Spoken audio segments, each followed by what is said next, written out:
On my 68th birthday, my son pushed his steak aside, looked at me across the dinner table, and said, "Mom, maybe it's time you found your own place." Not one person defended me. My daughter-in-law actually looked relieved. I felt something inside me break very quietly. So I nodded, finished my glass of water, and said, "You won't have to ask twice." What my son didn't know was that 3 months later, I'd be living in a penthouse in Monaco, worth more than the house he was trying to throw me out of. And when he found out the truth, it destroyed everything he thought he knew about me. If this story touches your heart, please like and subscribe. And tell me in the comments, have you ever sacrificed everything for family only to feel unwanted in the end? Also, let me know where you're watching from and what time it is there right now. I truly love hearing from you. People think heartbreak always arrives loudly. They imagine screaming matches, slamming doors, cruel words thrown like knives across a room. But sometimes heartbreak arrives quietly. Sometimes it lives in the way your family slowly stops seeing you. That was what happened to me. My name is Caroline Perry, and for almost 3 years I lived in a beautiful 2-story colonial home outside Richmond, Virginia, feeling less welcome every single day. The strange part of that house existed because of me. After my husband Edward died 12 years earlier, I sold our smaller family home and quietly helped Daniel and his wife Vanessa buy theirs. I told everyone it was just a little help. Daniel never asked how much I contributed, and I never volunteered the number. Mothers don't usually keep score. At least I never did. Back then, Daniel hugged me tightly and said, "Mom, you'll always have a place with us." I believed him. That was my first mistake. At first, living together felt warm and natural. Sophie was only 13 then, all braces and oversized sweatshirts, still young enough to crawl beside me on the couch and ask me to watch baking shows with her. Vanessa was polite in those early years too, careful, measured, like someone trying on kindness because she thought it was expected. But grief changes the balance inside a family, and money changes it even faster. I helped more than I should have.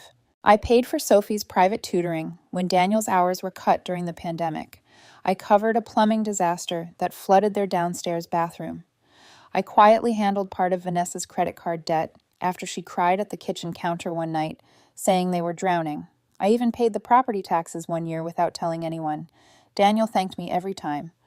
But gratitude slowly turned into expectation. Then expectation turned into entitlement. And entitlement has a way of erasing love. By the time I turned 68, I no longer felt like family inside that house. I felt like furniture, useful furniture. Furniture people stopped noticing until it got in the way.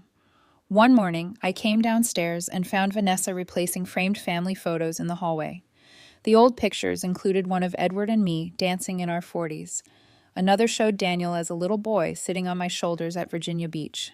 Those frames were gone. In their place were minimalist black and white prints Vanessa had ordered online. Freshening things up, she said casually when she noticed me looking. I smiled politely. But something inside me hurt, not because of the photos themselves, because she never asked. That became the pattern. Little things. Tiny cuts. My favorite chair disappeared from the living room because it didn't match the aesthetic anymore. The coffee mugs Edward and I bought in Charleston were boxed up and moved into the garage. Family dinners slowly changed too. At first, we all ate together every evening. Then Vanessa started saying things like, "Oh, we already ate," or "We didn't know when you'd be home," as if I were a distant relative visiting temporarily instead of the woman who helped build their entire stability. Daniel noticed these things. I know he did, but he always chose silence. Silence is dangerous that way. People think betrayal only belongs to the cruel. Sometimes it belongs to the weak. One rainy afternoon, I overheard Vanessa talking on the phone in the kitchen while I folded laundry upstairs.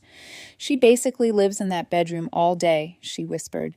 "Honestly, once Sophie leaves for college, we could turn the room into a gym or office." I froze halfway down the staircase. She wasn't talking about someday. She was talking about me, my room, my existence. I quietly walked back upstairs before she saw me. That night, I sat on the edge of my bed, staring at Edward's old wristwatch resting in my palm. He had worn it for 30 years. The leather strap was cracked now. I used to tease him about refusing to replace it. He'd grin and say, "Some things deserve loyalty." I remember holding that watch against my chest and wondering when loyalty had disappeared from modern families. The only person who still treated me gently was Sophie.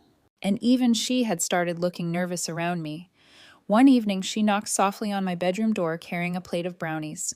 "Mom said you probably hadn't eaten dessert," she murmured. I smiled. "That was sweet of you." But Sophie hesitated instead of leaving. Finally, she whispered, "Grandma, are you okay?" Such a simple question.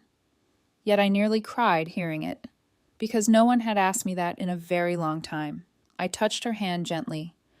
"I'm all right, sweetheart." She looked unconvinced. Then she glanced nervously toward the hallway before lowering her voice. "I don't like how Mom talks about you sometimes. Children always know more than adults think they do." Before I could answer, Vanessa's voice echoed downstairs. "Sophie." My granddaughter flinched instantly. "I have to go." She rushed out so fast she nearly forgot the empty dessert plate. I sat there alone afterwards, staring at the doorway. That was the moment I realized something terrifying. The tension in that house wasn't temporary anymore. It was becoming normal.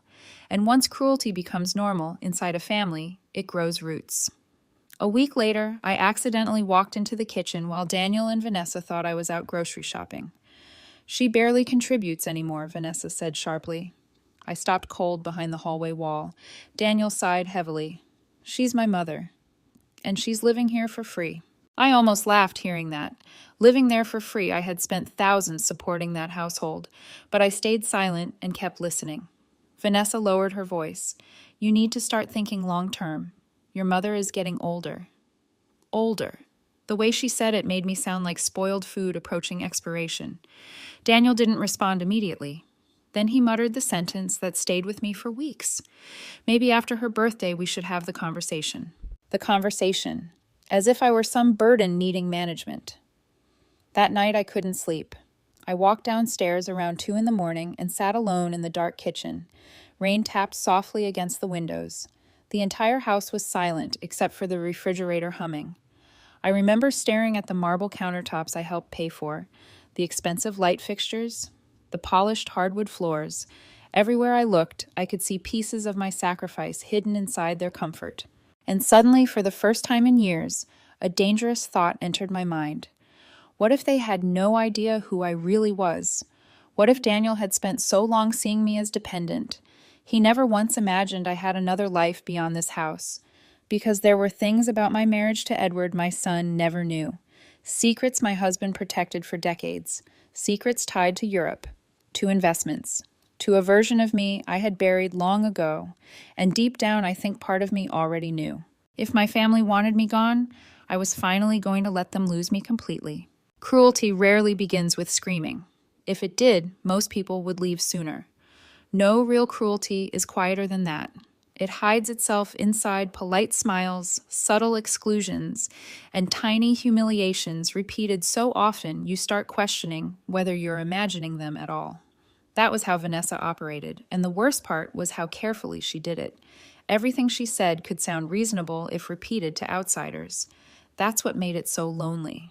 A few days after I overheard Daniel and Vanessa discussing the conversation, I walked downstairs one morning and found my favorite blue ceramic mug missing from the cabinet. It wasn't expensive, just an old coffee mug Edward and I had bought during a weekend trip to Asheville nearly 20 years earlier. I searched the dishwasher. Nothing. Finally, I asked Vanessa casually, "Have you seen my blue mug?" Without looking up from her phone, she answered, "Oh, that chipped old thing, I threw it away. Just like that. Thrown away. No apology. No warning."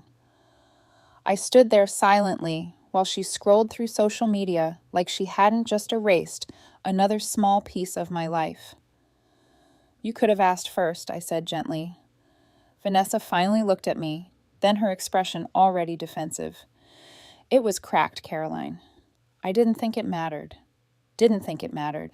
I heard that phrase often. My things didn't matter. My routines didn't matter. My feelings didn't matter. Only their comfort did. I made myself tea in another mug and carried it upstairs with shaking hands. At 68 years old, I was hiding in my bedroom to avoid crying over a coffee cup. That realization humiliated me more than the mug itself. The changes inside the house became more obvious after that. Vanessa rearranged the kitchen without telling me, moving plates and utensils, so I constantly felt disoriented in a space I used every day. Family movie nights stopped, including me. If I entered the living room, conversations would abruptly shift. Sometimes Vanessa would lower the television volume and ask, "Were you trying to sleep?" in a tone that somehow made my presence feel intrusive, even in shared spaces.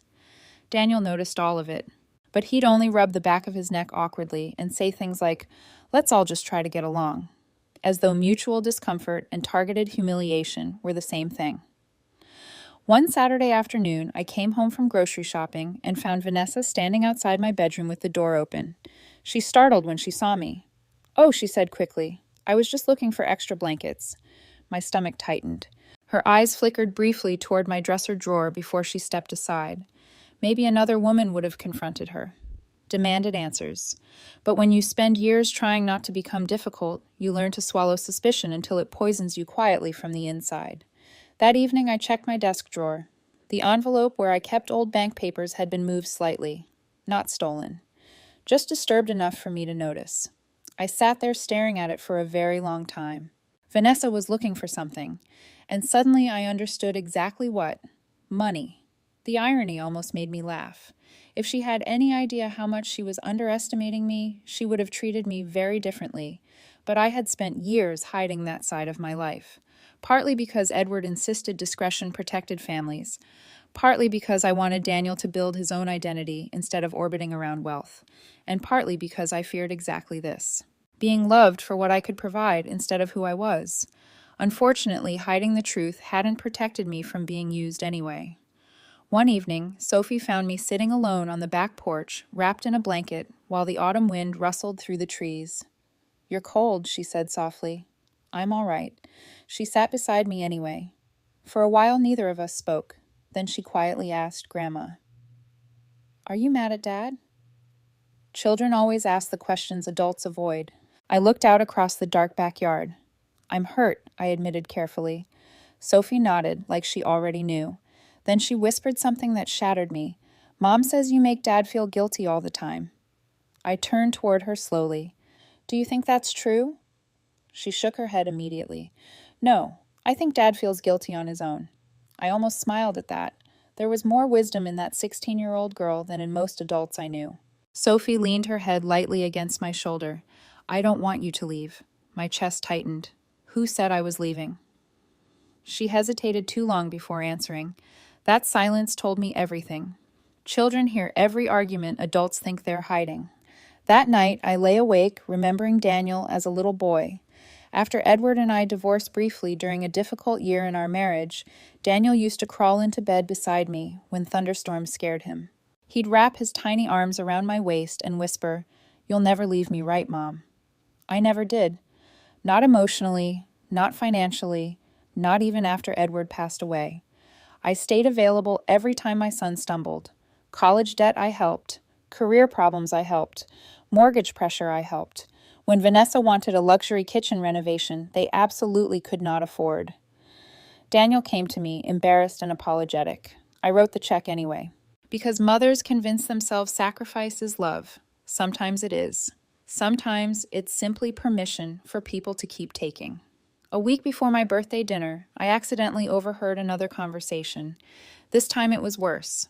Daniel and Vanessa were in the kitchen after midnight while I walked downstairs for water. I stopped when I heard my name. "She can't stay here forever," Vanessa snapped quietly. "She's still grieving, Dad," Daniel replied weakly. "It's been 12 years. There was a pause. Then Vanessa said the sentence that changed something permanently inside me. "Honestly, Daniel, your mother acts like this house belongs to her." I nearly laughed out loud hearing that, because legally speaking, a significant part of it practically did.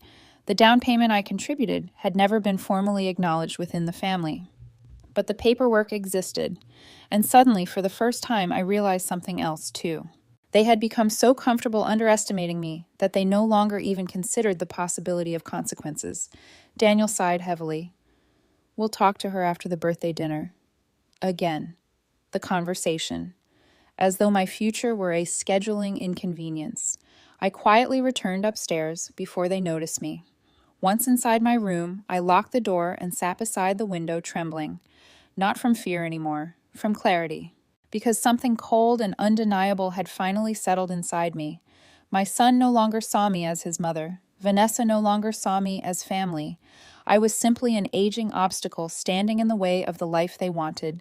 And the terrifying part, if I stayed long enough, they would eventually convince me that I deserved it.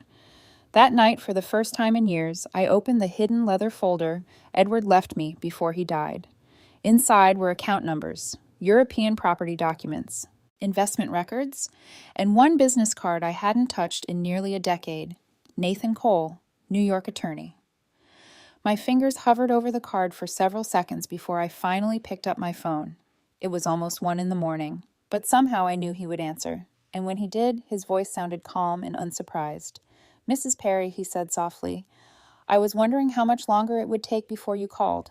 The morning of my 68th birthday began with silence. Not peaceful silence, the heavy kind, the kind that makes you feel unwanted before anyone has even spoken. I woke up early out of habit and walked downstairs around 6:30. The house was still dark except for the soft kitchen lights Vanessa always left on overnight. For a moment, I stood there listening to the refrigerator hum and the distant ticking of the wall clock. Birthdays used to feel warm in our family. When Daniel was little, he would wake me up carrying burnt toast and flowers picked crookedly from neighbors' gardens. Edward used to pretend he forgot my birthday every year just so he could surprise me later with dinner reservations somewhere elegant. Back then, I never questioned whether I mattered. Now I questioned it constantly. I made myself coffee quietly and opened the refrigerator. No birthday cake, no flowers, no card. I told myself not to care. At 68, you should be mature enough not to need celebration, but loneliness doesn't disappear just because you age. If anything, it becomes sharper. Around 8, Vanessa came downstairs dressed in expensive workout clothes, already scrolling through her phone. "Oh, good, you're awake," she said distractedly. "Just so you know, we're doing dinner tonight at 7. Daniel invited a few people from work." I blinked. "A few people?" She nodded. "Nothing huge, just something nice." Something nice. The words felt strange, considering nobody had asked what I wanted. Still, I smiled politely. "That sounds lovely." Vanessa finally looked up at me briefly. "Maybe wear the navy blouse tonight. The darker color photographs better." Photographs. Not comfort, not happiness. Presentation. Everything with Vanessa was about presentation. The rest of the day passed awkwardly. Daniel left for work without mentioning my birthday until he was already halfway out the front door. "Oh, happy birthday, Mom," he added quickly before leaving, like an afterthought. Sophie hugged me before school, though, a real hug, tight enough to make my eyes sting. "I love you, Grandma," she whispered. I kissed the top of her head. "I love you too, sweetheart." For a few seconds, I almost broke down right there in the hallway, because genuine affection had become so rare in that house that even small moments felt overwhelming. By evening, the dining room looked beautiful. Vanessa had hired caterers. Candles flickered across the long table. Crystal wine glasses reflected warm, golden light. Soft jazz played through hidden speakers. To outsiders, we looked like the perfect upper-middle-class American family. That's the dangerous thing about emotional cruelty. It photographs beautifully. Daniel's coworkers arrived carrying expensive wine bottles and polite smiles. Everyone complimented the house. Vanessa glowed under the attention. And I sat quietly near the end of the table, feeling strangely invisible at my own birthday dinner. At one point, Daniel's coworker Melissa asked me, "So, Caroline, what do you do with your time these days?" Before I could answer, Vanessa laughed lightly. "Oh, Caroline mostly keeps to herself now. Keeps to herself, as though isolation had been my choice." I smiled tightly and changed the subject. Dinner continued. Conversations overlapped. Wine flowed. And slowly I began noticing the way Vanessa kept steering discussions toward aging retirement communities and simplifying life. At first it seemed subtle, then it didn't. One of Daniel's coworkers mentioned helping his father move into a luxury retirement condo in Florida. Vanessa immediately jumped in. "Oh my gosh, we've been talking about similar things lately." Something cold moved through my stomach. Daniel avoided my eyes, and suddenly I knew. This dinner wasn't for me. It was for them. An audience. Witnesses. Vanessa turned toward me with a polished smile. Caroline, have you ever thought about downsizing? The entire table grew slightly quieter. I set down my fork carefully. I hadn't planned on it. Well, Vanessa continued sweetly. Sometimes a fresh start can be healthy. Daniel took a long sip of wine. Coward. That single word flashed through my mind so suddenly it startled me. For 42 years, I had defended that man, protected him, excused him, and yet there he sat while his wife publicly maneuvered me out of my own home. One of the guests shifted uncomfortably. Another pretended to focus on their plate. Nobody wanted involvement. That's how moments like these happen. Everyone sees the cruelty. Nobody interrupts it. Then Daniel finally spoke. The sentence came out calm, almost rehearsed. Mom, maybe it's finally time you found your own place. Silence. Complete silence. Even the music suddenly felt distant. I looked at my son. Really looked at him. The lines around his eyes, the nervous tapping of his fingers against the wine glass, the discomfort hidden underneath his performance. He couldn't even fully meet my gaze. Vanessa reached over and touched his arm supportively, like he'd just done something brave. My chest hurt so sharply I thought for one terrifying second I might actually collapse at the table. But pain does strange things sometimes. Sometimes it destroys you. And sometimes it clears your vision completely. I glanced toward Sophie. She looked horrified. Her eyes were glossy with tears she was desperately trying not to let fall in front of everyone. That hurt worse than Daniel's words, because children should never have to witness their parents becoming cruel. I folded my napkin slowly and placed it beside my untouched dessert plate. Then I smiled. A small, calm smile. You're right, I said softly. Daniel blinked, clearly caught off guard. Yes, I replied. I think it is time. Vanessa looked almost triumphant for half a second before quickly masking it behind fake sympathy. Oh, Caroline. We just think I raised my hand gently. No need to explain. The room felt painfully tense now. Nobody knew where to look. I stood slowly from the table. My husband used to say that people eventually reveal who they are when comfort becomes more important than love. Daniel's face flushed red. Mom, that's not fair. Happy birthday to me, I said quietly. Then I walked away. No screaming, no scene. That was the part that unsettled them most. I heard whispered voices behind me as I walked upstairs, but I didn't stop. Inside my bedroom, I closed the door carefully and sat on the edge of the bed staring at my reflection in the mirror. I looked older than I remembered, not because of wrinkles, because grief ages women differently. And in that moment, I realized something profound. I had spent years making myself smaller so my family could feel bigger. I had apologized for existing inside a life I helped create, and somehow, despite all my sacrifice, I was still the inconvenient one. A few minutes later, my phone rang. Nathan Cole. I stared at the screen for several seconds before answering. Hello? His voice remained calm and professional. Mrs. Perry, I apologize for calling late, but the Monaco transfer has officially cleared. My eyes drifted slowly around the bedroom, the room Vanessa wanted, the room Daniel expected me to leave quietly, the room where I had slowly disappeared piece by piece. Nathan continued gently. The penthouse is ready whenever you are. For the first time all evening, I smiled for real. Not a polite smile, not a wounded smile, a dangerous one. Downstairs, I could still hear muffled conversation and clinking wine glasses. My family thought they had just pushed an aging woman toward helplessness. What they didn't realize was this: they had just set me free. I didn't sleep at all after my birthday dinner. Not because I was crying. Oddly enough, I was calmer than I had been in years. Pain can do that sometimes. When humiliation reaches a certain depth, something inside you stops fighting reality and finally accepts it. Around midnight, the house became quiet. Guests left. The dishwasher hummed downstairs. I heard Daniel and Vanessa moving around their bedroom across the hallway, their muffled voices drifting through the walls. Probably discussing me, my future, my inconvenience. I sat at my desk beneath the soft yellow lamp and opened the leather folder Edward had given me before he died. I hadn't touched it in years. Not really. The folder still smelled faintly like his cologne and old paper. Inside were documents most people would have guarded. Inside, bank vaults, European property deeds, corporate ownership records, private investment portfolios, shipping company shares. And at the very top sat a photograph of Edward standing beside a marina in Monaco, smiling directly into the camera with wind blowing through his silver hair. I traced the edge of the photograph with my fingertips. "You were right," I whispered softly. "Edward always saw people more clearly than I did.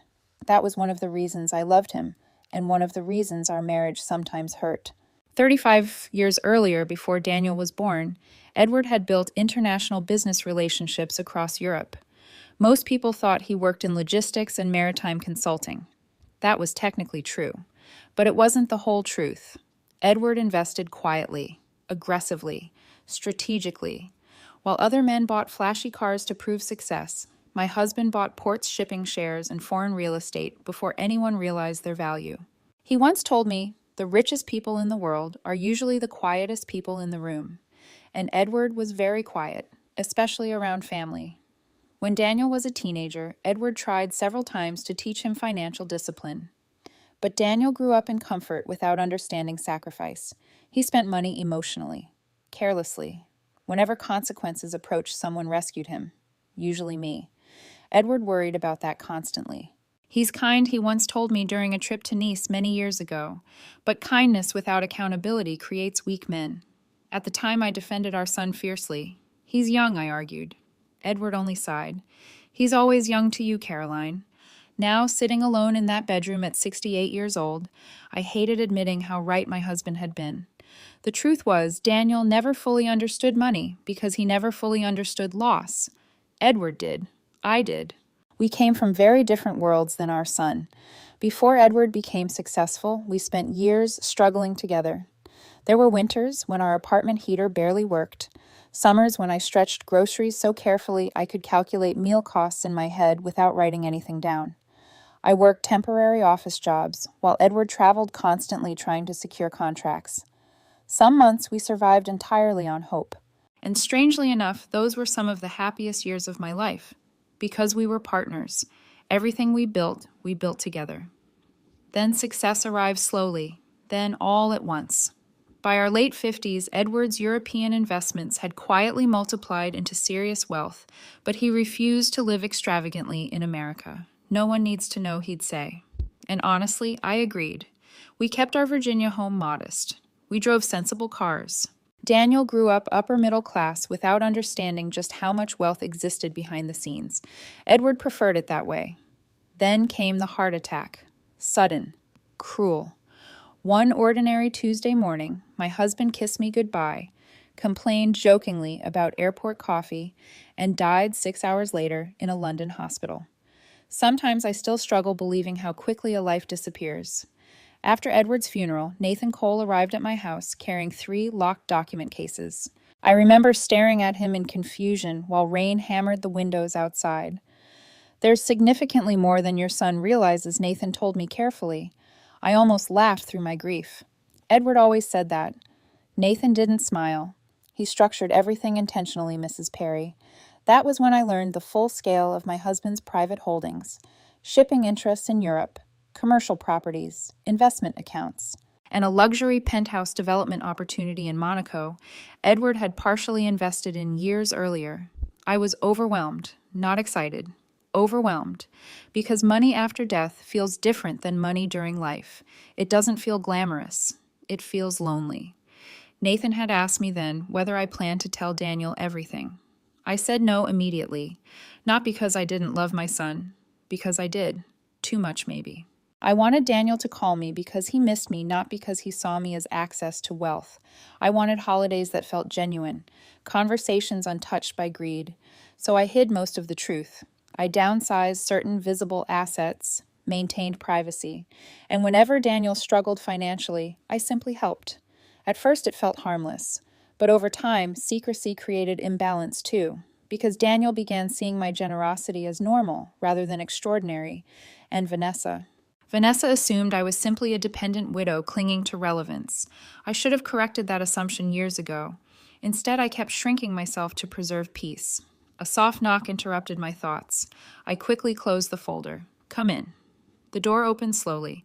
Sophie stood there in pajamas, clutching a blanket around herself. Her eyes looked red from crying. "Can I stay with you for a little while?" she whispered.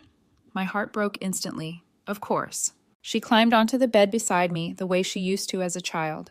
For several minutes, neither of us spoke. Then finally, she asked the question I knew had been haunting her since dinner. Are you really leaving? I looked down at her carefully. Yes. Tears filled her eyes immediately. But why can't Dad just apologize? Children believe apologies fix everything. I used to believe that too. Because apologies only matter when behavior changes, I said gently. Sophie wiped at her face angrily. I hate how Mom talks about you. I brushed her hair back softly. You don't have to hate your mother to recognize when something is wrong. But it is wrong. Yes, I admitted quietly. It is. She stared down at her hands. I think Dad's scared of her. That surprised me. Vanessa Sophie nodded slowly. He always changes when she's upset. Out of the mouths of children. I suddenly wondered how long Daniel had been surrendering pieces of himself inside that marriage, and how much damage had already been done because nobody wanted conflict badly enough to tell the truth. Eventually, Sophie fell asleep beside me. I sat awake long after midnight, listening to her breathe softly. Then I looked around the room one final time, the room they wanted back, the room they thought defined my entire future. I almost felt sorry for them. Because Daniel and Vanessa truly believed they were pushing an aging woman toward helplessness. They had no idea they were pushing me toward freedom. Early the next morning, before anyone else woke up, I called Nathan again. I'm ready, I told him. There was a brief silence. Then his calm voice answered, I'll prepare everything in Monaco. I looked out the bedroom window as sunrise spread pale gold across the quiet Virginia neighborhood. For years, I had hidden my strength to make my family comfortable. But comfort had turned them careless. And for the first time in a very long while, I was done protecting people from the consequences of underestimating me. I left the house 11 days after my birthday dinner, not dramatically, not with screaming or accusations. That would have required them to care enough to stop me. Instead, I left quietly while the entire house slept. It was 4:30 in the morning when I opened my bedroom closet for the last time. The room looked strangely unfamiliar now, as if I had emotionally moved out long before my body finally caught up. I packed lightly, not because I had nowhere to go, because I no longer wanted to drag unnecessary pieces of my old life behind me. One suitcase, that was all. Inside it, I placed only what mattered. A navy cashmere sweater Edward once bought me in Paris after I complained about the cold. My leather-bound photo album, a pair of pearl earrings from my mother, Edward's old wristwatch, and a small stack of handwritten letters tied together with cream ribbon. 40 years of marriage reduced to paper and memory. Everything else stayed behind. Furniture, clothes, decorations, objects. Funny how quickly possessions stop mattering once people make you feel unwanted around them. I paused beside the dresser and looked around slowly. For a brief moment, grief hit me harder than I expected. Not grief for the house. Grief for the version of my family I kept pretending still existed. I sat on the edge of the bed and remembered Daniel at 8 years old racing into this very room after nightmares. Mom, can I sleep here? Back then, he trusted me to make the world safe. Now he wanted me gone from it. Life changes so quietly sometimes you barely hear it happen. At 5:30, I carried my suitcase downstairs. The hardwood floors creaked softly beneath my feet. I stopped in the kitchen and looked around one final time. The expensive countertops I helped finance gleamed beneath dim pendant lights. Vanessa's designer fruit bowl sat perfectly centered on the island. The house looked polished, beautiful, loveless. I pulled a small envelope from my purse and placed it carefully on the counter. Inside was a handwritten note, only one sentence. Don't worry about me. No guilt, no explanation, no begging to be understood. I was too tired for that now. As I reached for the front door, I heard movement behind me. I turned. Sophie stood halfway down the staircase wearing oversized pajamas, her face pale with panic. Grandma. My heart nearly broke seeing her expression. I didn't want to wake you, I whispered softly. She rushed down the stairs. You're leaving now. I nodded gently. Tears filled her eyes instantly. Please don't go. I pulled her into my arms tightly. Oh, sweetheart. She clung to me with desperate strength. For a moment, I almost stayed. That's the dangerous thing about love. Even one genuine connection can make you tolerate environments slowly destroying you. But then I remembered the dinner table, Daniel's voice, Vanessa's relief, and the years of shrinking myself smaller and smaller just to remain tolerated inside that house. I cupped Sophie's face carefully. "Listen to me," I said softly. "None of this is your fault." She was crying openly now. "Dad's going to regret this." A strange ache moved through my chest hearing that, because deep down I already knew she was right. I kissed her forehead. "I need you to promise me something." She nodded shakily. "Don't let other people decide your worth. Not ever." Her lip trembled. "Will I see you again?" I smiled through my own tears. "Of course you will." That part at least was true. Headlights flashed outside. My car service had arrived. Sophie followed me to the front door, still holding my hand tightly like she was afraid I'd disappear if she let go. Then suddenly another voice echoed from upstairs. "What's going on, Daniel?" I froze. A second later, he appeared at the top of the staircase wearing sweatpants and confusion. His eyes moved from my suitcase to Sophie's tears to the envelope sitting on the kitchen counter. Mom. For one brief moment, he looked genuinely alarmed. Not guilty, alarmed. Like reality had arrived sooner than he expected. I waited. Part of me wondered if he would finally say it. "Stay. I'm sorry. We were wrong." But instead he rubbed his face tiredly and asked, "You're leaving now."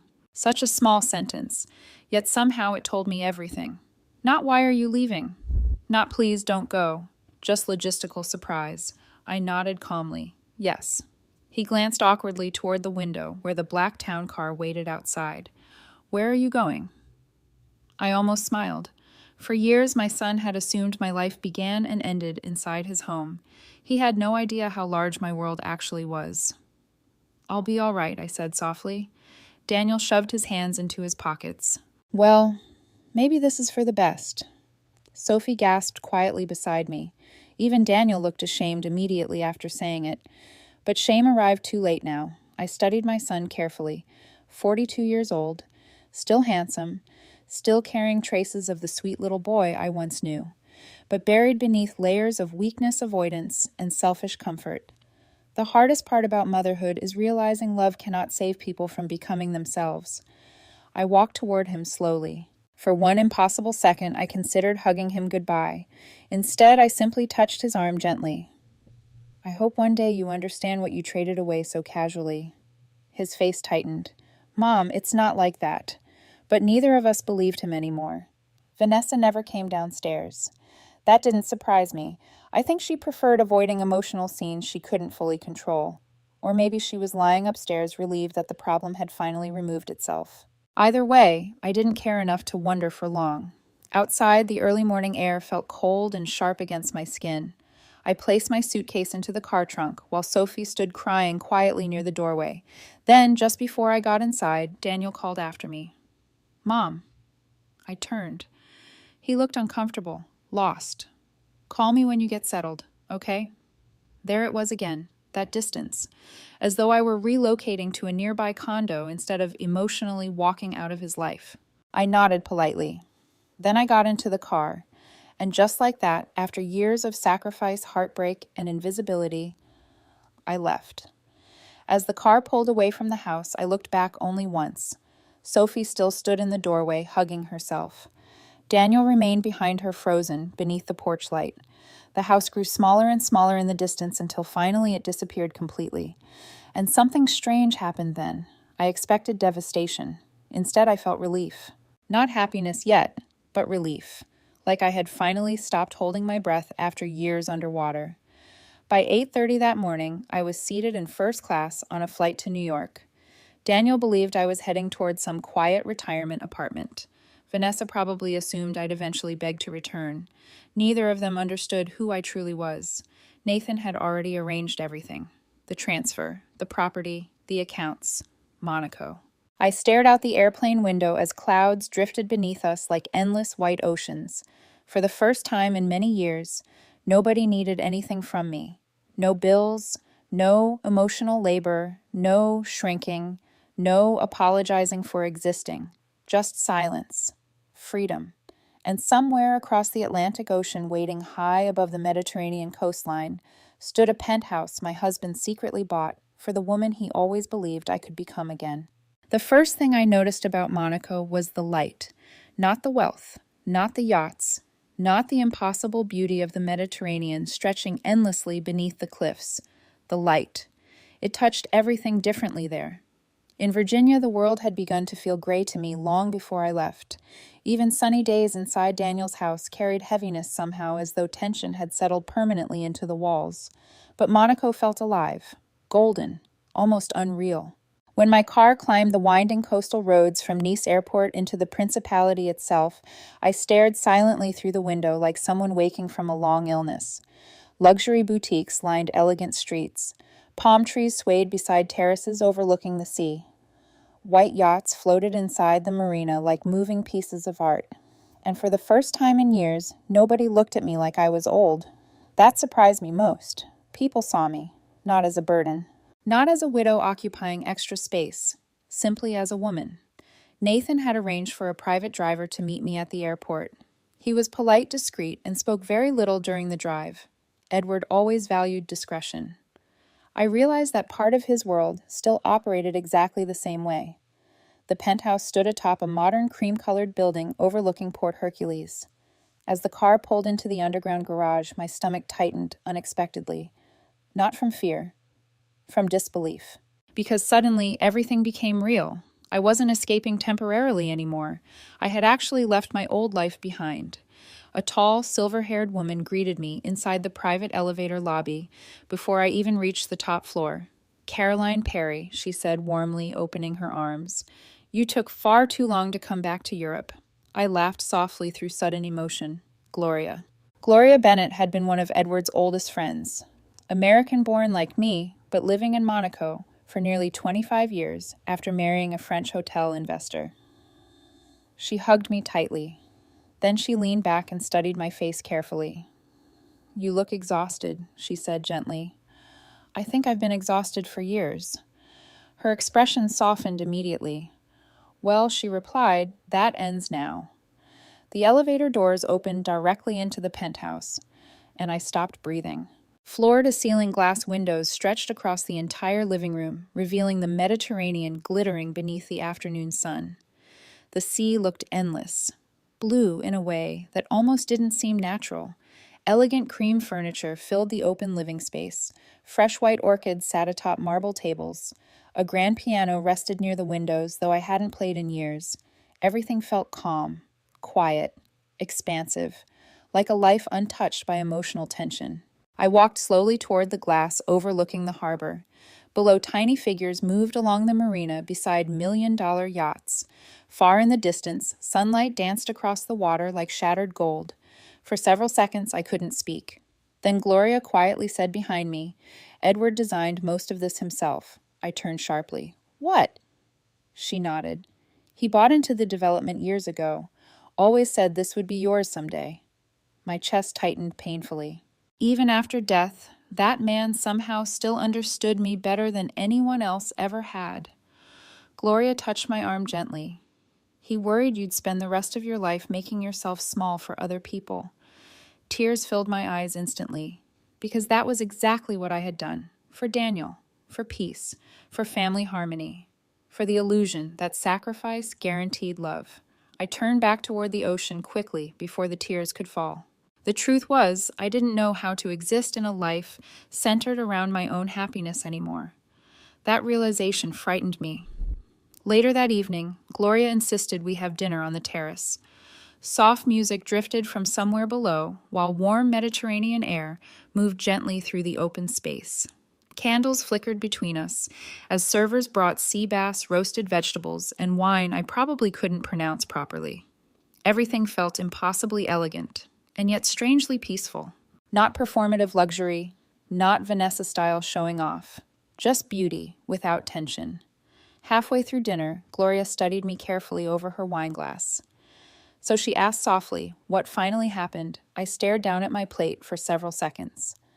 Then the entire story came out. The house, the years of shrinking myself, the birthday dinner, Daniel telling me to find my own place. Gloria listened, without interrupting once. When I finally finished, she exhaled slowly. "Caroline," she said carefully, "you know what the saddest part is? What you still sound more worried about hurting them than about what they did to you." The words hit me harder than I expected, because she was right. Even after everything, part of me still felt guilty for leaving. Mothers are conditioned that way. We forgive until forgiveness becomes self-destruction. Gloria leaned back in her chair. "Edward used to say you had the strongest heart of anyone he'd ever met." I gave a humorless laugh. "Well, that heart got me walked all over." "No," Gloria corrected gently. "That heart kept other people alive emotionally, while they forgot to care for yours." I looked away toward the sea again. Somewhere back in Virginia, Daniel probably assumed I was staying in a modest retirement apartment. Vanessa was likely redecorating my old room already, and for the first time, the thought didn't destroy me. It angered me. Not explosive anger, worse, clarity. Because once you finally see how little certain people valued your sacrifices, you can never fully unsee it again. The next morning, I woke before sunrise and wandered barefoot through the penthouse. The marble floors felt cool beneath my feet. Outside, the harbor slowly brightened beneath soft pink morning light. I made coffee and stood alone on the balcony wrapped in a cream-colored robe. No tension. No careful listening for footsteps. No worrying whether my presence annoyed someone. Just silence. And suddenly, without warning, I started crying. Not delicate tears. Real ones. The kind that shake through your entire body after years of emotional restraint. I cried for Edward.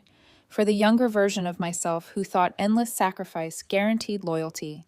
For Sophie trapped inside that toxic house. And mostly, I cried because I realized how close I came to disappearing completely inside a life built around other people's comfort. My phone buzzed against the balcony table around 8:30. "Daniel."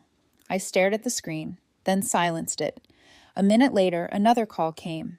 Then another, followed by a text. "Mom, where are you?" I looked out across the Mediterranean while sunlight spread slowly across the water. For years I answered every crisis immediately, every emotional need, every request. But something fundamental had changed inside me now. I was no longer willing to abandon myself every time someone else became uncomfortable. My phone buzzed again. This time it was Sophie. "Grandma, please tell me you're okay." That message hurt differently, because unlike the others, hers came from love instead of panic. I typed back immediately. "I'm okay, sweetheart. I love you." 3 dots appeared instantly as she started typing again, but before her next message arrived, another voice interrupted behind me. "Beautiful view, isn't it?" I turned. Victor Laurent stood in the doorway holding 2 cups of coffee, Edward's former business partner, the man who knew more secrets about my husband's empire than almost anyone alive. Victor smiled warmly. "Edward always believed one day you'd finally choose yourself, Caroline." I accepted the coffee slowly. What if I've forgotten how Victor looked toward the ocean thoughtfully? "Then Monaco is exactly where you need to be." Back in Virginia, my absence became expensive very quickly. Not emotionally, financially. That was the part Daniel and Vanessa noticed first. I wish I could tell you my son suddenly realized how much he missed me. But truthfully, the first panic arrived when the bills started piling up. I learned all of this later, of course. At the time, I was sitting on my Monaco balcony drinking coffee beside the Mediterranean, while my family slowly discovered how much of their stability had quietly rested on my shoulders. Apparently, it began with the property tax notice. Daniel found the envelope 3 weeks after I left. He assumed the taxes had already been paid the way they mysteriously always seemed to be, only this time they weren't. Vanessa thought it had to be a mistake. Then came Sophie's tuition payment reminder. Then the landscaping invoice. Then the credit card minimum Vanessa had forgotten was tied to an account I once quietly helped cover. One missing payment became several. Several became panic. And panic has a way of exposing people's true character. According to Sophie, the atmosphere inside the house changed almost overnight. Vanessa became furious constantly, not sad, not reflective, angry. She abandoned us. Vanessa snapped one evening while pacing the kitchen. Abandoned. Interesting word. As though the woman publicly pushed out of the family home had somehow betrayed everyone else by finally leaving. Daniel tried calling me dozens of times. At first, I ignored every call, not out of cruelty, out of exhaustion. For years, every conversation with my son revolved around solving problems: money problems, emotional problems, household problems. And for once, I wanted silence. But silence terrified Daniel because silence meant loss of control. One afternoon in Monaco, my phone buzzed during lunch with Gloria at a small restaurant overlooking the marina. Daniel again. I stared at the screen for several seconds before declining the call. Gloria raised an eyebrow over her sunglasses, still avoiding him. Yes. Good. I laughed softly. You make it sound easy. No, she corrected calmly. I make it sound necessary. There's a difference. Back in Virginia, Daniel finally left me a voicemail. Mom, please call me, he said, voice strained. Nobody knows where you are. Sophie's upset. Vanessa's upset. I'm upset. Then came the real reason. We need to talk about some financial things. Of course, financial things. Not, I miss you. Not, I'm sorry. Not, I can't believe what I said at your birthday dinner. Just finances. I deleted the voicemail without responding. That same evening, Sophie secretly called me from her bedroom. I answered immediately. Grandma. Her voice sounded small, tired. Hey, sweetheart.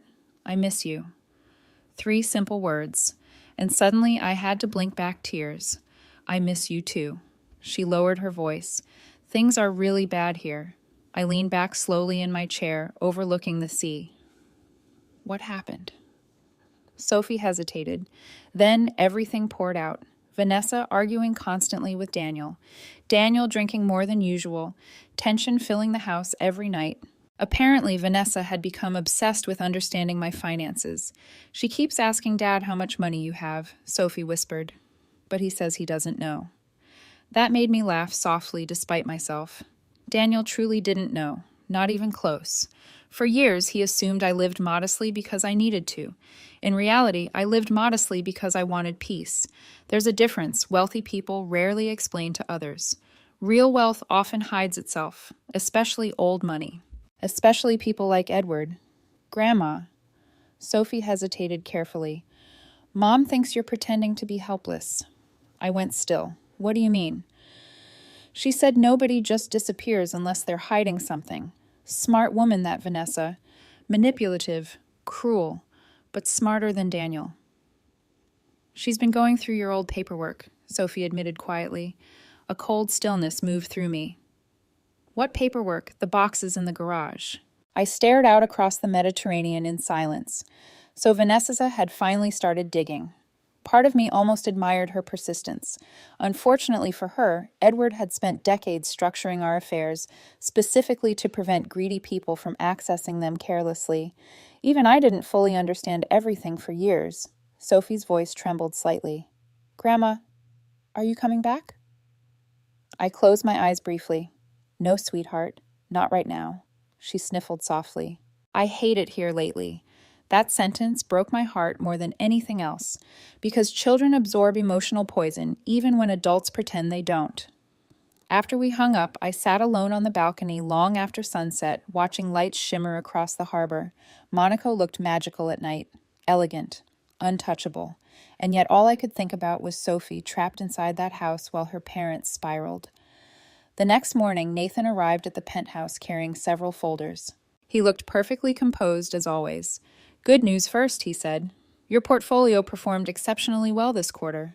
I smiled faintly. Bad news. Nathan handed me another folder.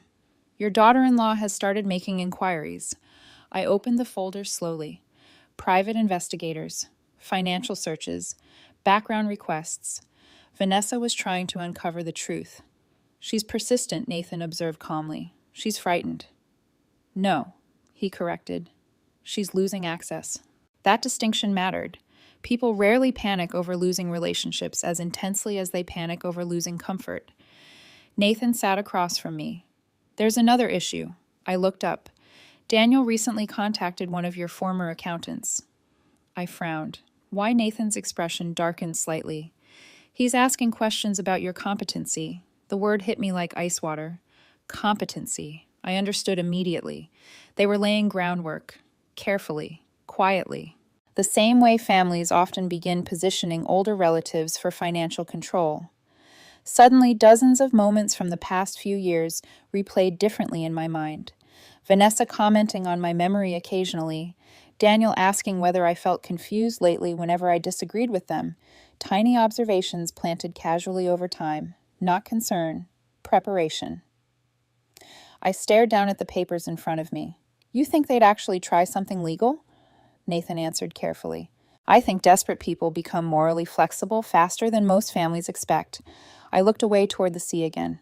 God, how had things deteriorated this far? Nathan softened slightly. Mrs. Perry, your husband anticipated situations like this.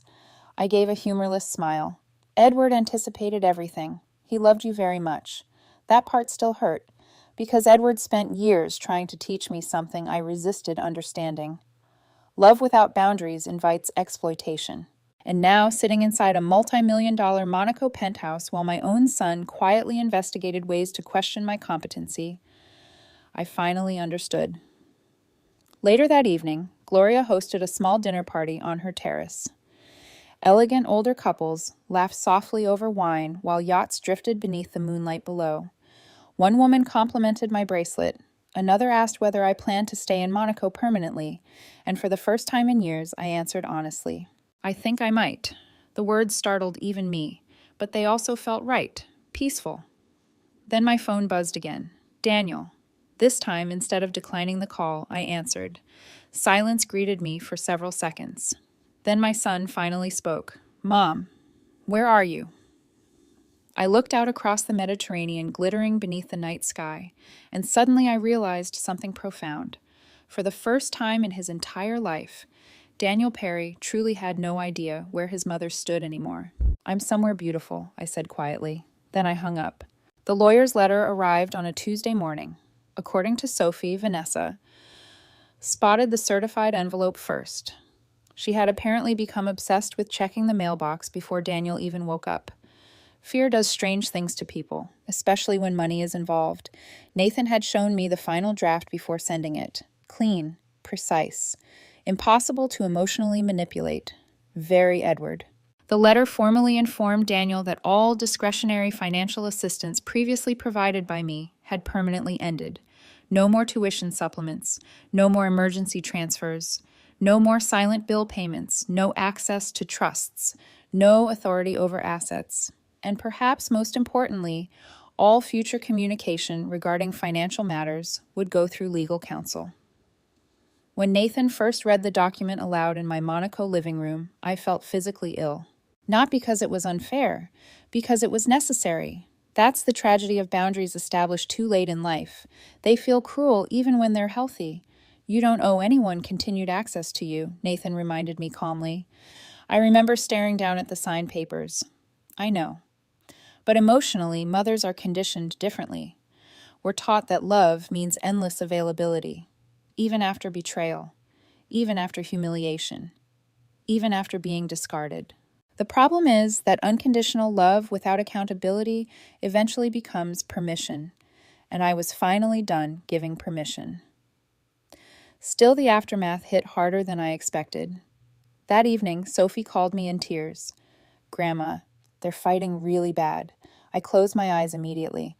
In the background, I could faintly hear shouting downstairs. Vanessa, sharp, furious, panicked. What happened? Dad got the lawyer letter today. Ah, there it was. Reality. Apparently, Daniel initially thought the letter had to be some misunderstanding. He actually called Nathan's office demanding clarification. Nathan's assistant calmly informed him there was none. Everything was intentional. Everything was final. According to Sophie, that was when Vanessa exploded. She said you were trying to punish them, Sophie whispered shakily. Punish them. Interesting. Not, we hurt her. Not we mistreated her. Only, she's hurting us now. That's how entitlement rewrites morality.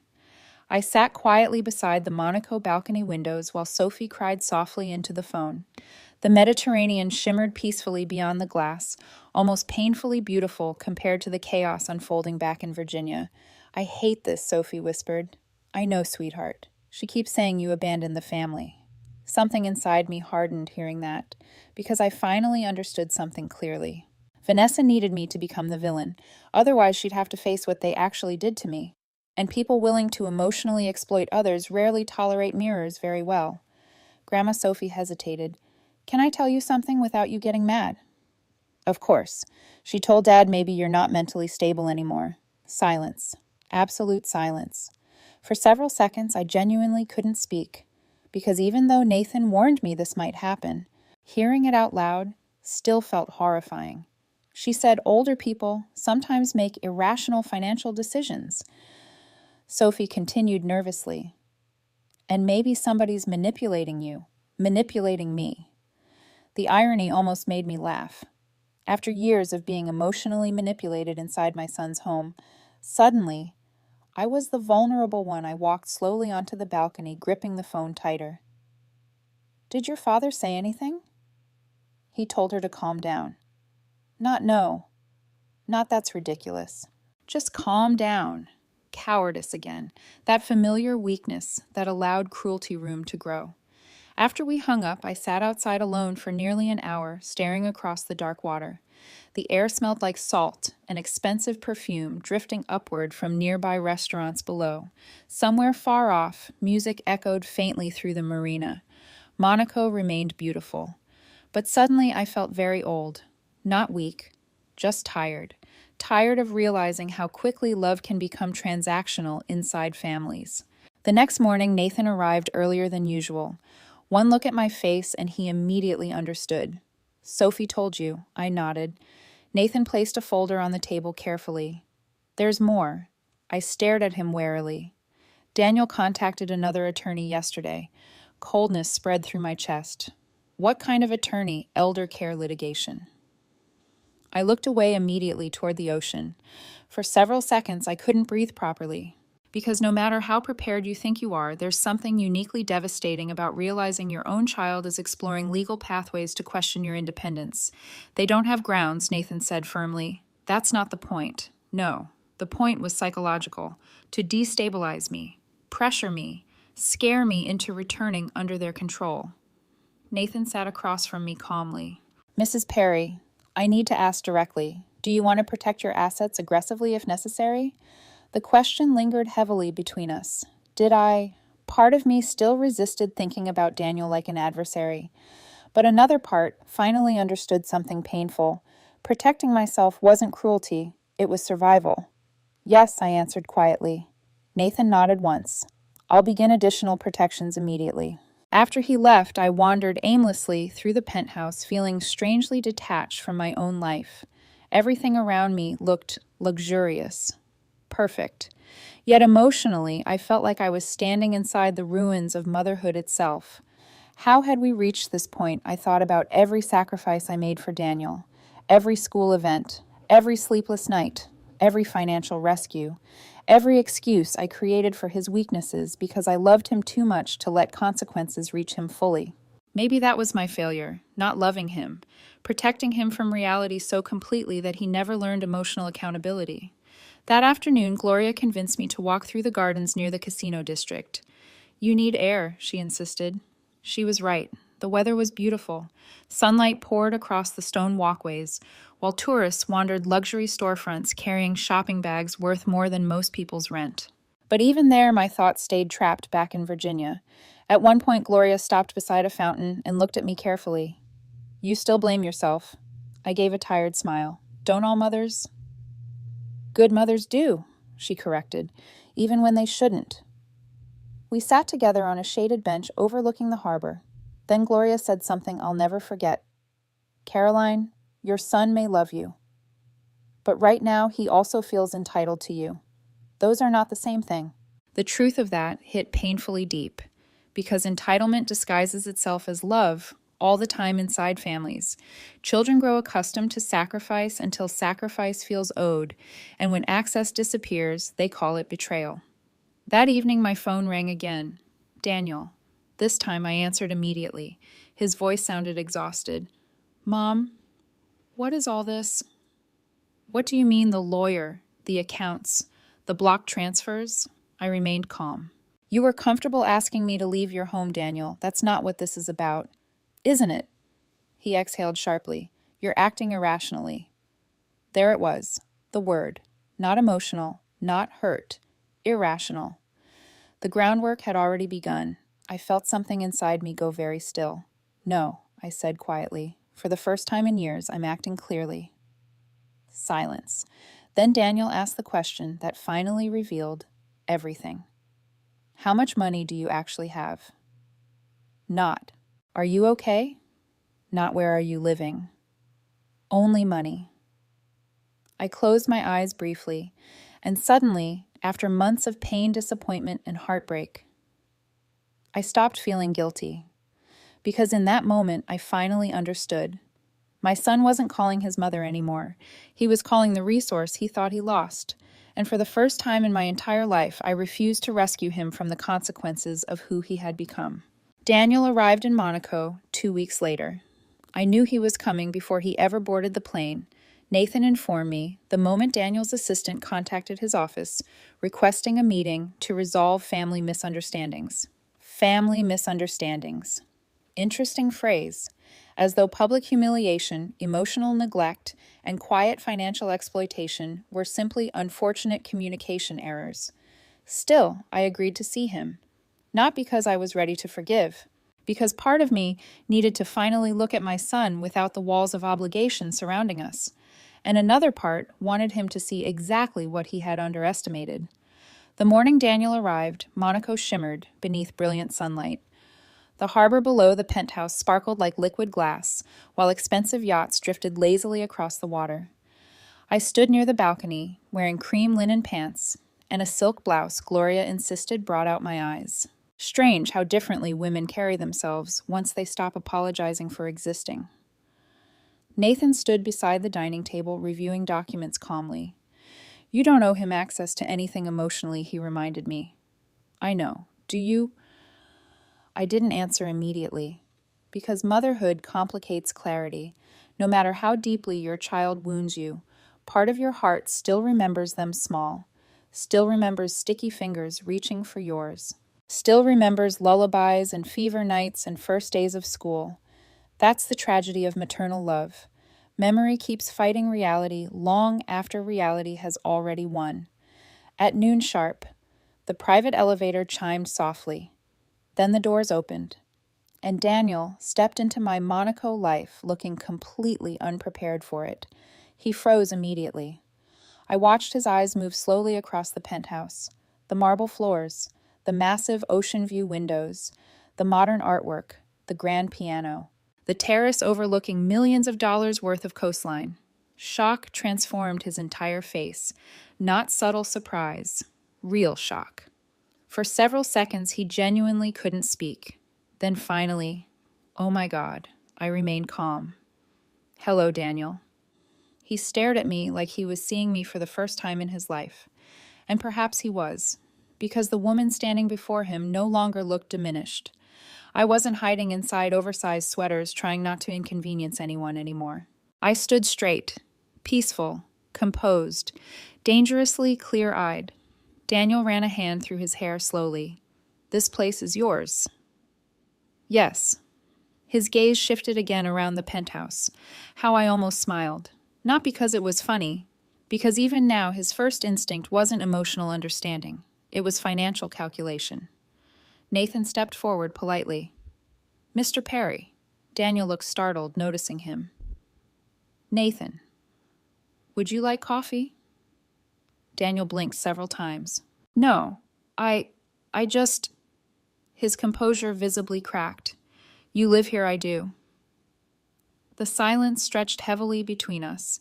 Finally, Daniel laughed softly, though there was no humor in it. So this whole time... What? You were secretly rich. Secretly rich. Such a crude simplification of an entire hidden life. I gestured toward the terrace. Sit down, Daniel. We moved outside, overlooking the Mediterranean. A warm breeze drifted through the air, carrying salt and distant music from the harbor below. Daniel looked deeply uncomfortable, surrounded by luxury he never knew existed. Good. Discomfort can be educational. He leaned forward suddenly. Mom, why didn't you tell me any of this? I studied him quietly before answering. Would it have changed how you treated me? That shut him up immediately. His eyes dropped toward the table. I didn't mean what happened at dinner. Yes, you did. I was stressed. Stress reveals character, Daniel. It doesn't invent it. He exhaled sharply. You make it sound like I abused you. The word hung between us. Abuse. Interesting how quickly people reject that label when emotional cruelty is involved. I think I said carefully, you became comfortable watching your wife slowly erase my dignity. Daniel looked genuinely wounded. That's not fair. I leaned back calmly. Then tell me what part is unfair. He opened his mouth, closed it again. Because deep down he knew. He knew about the comments, the exclusion, the humiliation, the shrinking, and worst of all, he knew he allowed it because confrontation felt inconvenient. Finally, he whispered, Vanessa thought boundaries were necessary. I almost laughed. Boundaries, I repeated softly. No, Daniel. Boundaries protect dignity. What happened in your house destroyed mine. He looked away toward the ocean. For the first time since arriving, he seemed smaller somehow. Not physically, morally. Then his expression hardened slightly. But cutting us off financially like this, blocking accounts, lawyers. There it was, the real wound. Not losing me, losing access. I folded my hands carefully. You asked me to leave your home. That's not the same thing, isn't it? You're my mother, and I was still disposable. Silence again. Then Daniel finally asked the question, simmering beneath everything else. How much was Dad worth? I stared at him for several seconds, not because I was shocked anymore, because suddenly I saw Edward's fears with perfect clarity. My husband spent decades protecting our wealth not from strangers, but from emotional entitlement within family. That's what you flew across the Atlantic to ask, I said quietly. Daniel flushed immediately. No. Then why are you here? His jaw tightened. You disappeared. You wanted me gone. I didn't think... No, I interrupted softly. You didn't. That landed harder than shouting ever could have. Daniel stood abruptly and walked toward the balcony railing. For several moments he stared silently at the harbor below. Then finally he said, Vanessa thinks someone manipulated you into this. I smiled coldly. Did she tell you to say that? She's worried? No, I corrected. She's losing control. He turned sharply toward me. She's my wife, and I was your mother. Again silence. Painful silence. Then I stood slowly and walked back inside the penthouse. Come with me. Daniel followed cautiously. I led him into the study Edward originally designed himself. Dark wood shelves lined the walls. European investment files rested neatly beside framed photographs from decades of business travel. Then I opened a drawer and removed my phone. What's that? Daniel asked warily. I pressed play. The room filled instantly with familiar audio. His voice, cold, careless. Mom, maybe it's finally time you found your own place. The birthday dinner recording. Every word, every silence, every humiliating second. Daniel went pale immediately. He looked physically sick hearing himself. Vanessa's fake sympathy, guests awkwardly shifting, Sophie crying softly, and my own voice saying quietly, You're right. The recording ended. Silence swallowed the room. Daniel stared at the floor, unable to look at me. That's not how I remember it, he whispered. But memory becomes kinder than reality when guilt arrives. I looked at my son for a very long time. Then I said the sentence I think finally broke through his denial. You watched another human being disappear slowly inside your home, Daniel. And the worst part is, you convinced yourself kindness later would erase cowardice now. Tears filled his eyes instantly, real tears, not manipulative ones. For the first time since arriving, he looked genuinely devastated. I never thought you'd actually leave. There it was, the truth. Not that he loved me too much to hurt me. He simply never believed I'd choose myself over enduring mistreatment. And suddenly I understood something profound. My son expected weakness because I trained him to expect endless forgiveness. But standing there inside that Monaco penthouse with sunlight pouring through windows, his inheritance fantasies never anticipated, I was finally done being the woman everyone underestimated. Daniel stayed in Monaco for 3 more days. At first, I thought that meant something. A small wounded part of me wanted to believe my son had finally come to understand the depth of what he'd done. But understanding and transformation are not always the same thing. That became painfully clear the second morning after his arrival. I found him standing alone on the terrace just after sunrise, staring down at the marina below while expensive yachts drifted silently across the water. For a moment, he looked young again. Lost, like the little boy who used to wait by the front window whenever Edward traveled overseas. I walked outside carrying 2 cups of coffee. Daniel glanced back at me awkwardly. Thanks. We stood in silence for several seconds. Then he finally asked, "Did Dad really own all this?" I almost laughed, not because it was funny. Because even after everything after the recordings, the confrontation, the years of emotional neglect, his mind still kept circling back to money. Not grief, not accountability, assets. I handed him the coffee. Your father built most of this decades ago. Daniel shook his head slowly. I don't understand why he hid it from me. I leaned against the balcony railing. He didn't hide it from you, Daniel. He protected it. That irritated him immediately. Protected it from who? I looked directly at him. You really want me to answer that honestly? His jaw tightened. The silence itself became the answer. A warm Mediterranean breeze moved through the terrace while sunlight slowly spread across the harbor. Beautiful mornings make painful conversations feel even stranger somehow. Daniel stared into his coffee cup. You think I'm some kind of monster now? No, I said quietly. Monsters don't usually feel guilt. He looked up sharply. Then what am I? The truth arrived in my chest before I spoke it. A weak man who let comfort become more important than courage. That hit him hard. I could see it immediately in his face, because deep down, Daniel already knew. The problem wasn't that he actively hated me. The problem was that maintaining peace with Vanessa mattered more to him than protecting my dignity. Cowardice rarely looks dramatic in families. Most of the time, it looks like silence. Daniel rubbed his face tiredly. Vanessa felt like you judged her constantly. I blinked slowly. Judged her. She said you made her feel unwelcome in her own house. For several seconds, I genuinely didn't know whether to laugh or cry. The irony was almost unbearable. I looked out across the water before answering carefully. Daniel, your wife removed photographs of my marriage from the walls. She searched through my private paperwork. She publicly pushed me out of your home. She never meant for it to go that far.